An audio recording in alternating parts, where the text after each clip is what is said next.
Sous le regard des habitants de Goma, les agents de la Croix-Rouge et de la protection civile enterrent les corps des dernières victimes des affrontements. Plusieurs familles tentent de retrouver un proche, mais les conditions précaires compliquent le travail d'identification. Il y avait une mère, un enfant et lui. Quand ils sont arrivés, la morgue était pleine. Ils ont ouvert le conteneur de la morgue et l'ont placé à l'intérieur. La personne qui l'a identifié a dit qu'il était le troisième corps à l'intérieur. Depuis lundi, nous venons ici sans réponse. Au moins 900 personnes sont mortes rien que dans les combats à Goma selon l'ONU et des milliers sont blessés.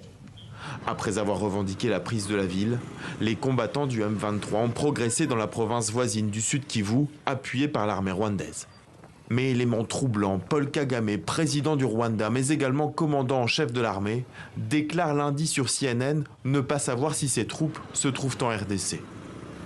Arrivé à une centaine de kilomètres de Bukavu, le groupe armé du M23 a décrété unilatéralement un cessez-le-feu humanitaire en vigueur à compter de ce mardi et annonce dans un communiqué n'avoir aucune intention de prendre le contrôle de Bukavu ou d'autres localités.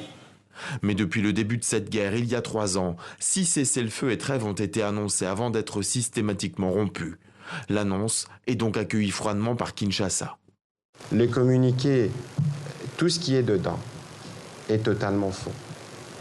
Ce que nous attendons aujourd'hui, par exemple, c'est le retrait de troupes rwandaises.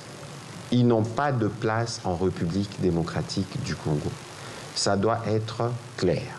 Il faut considérer que nous sommes dans une action d'envergure. Le président de la République a parlé des ripostes coordonnées et nous allons nous assurer que par la combinaison de tous les fronts dont on vous parle ici, que l'agresseur rwandais sorte de notre territoire.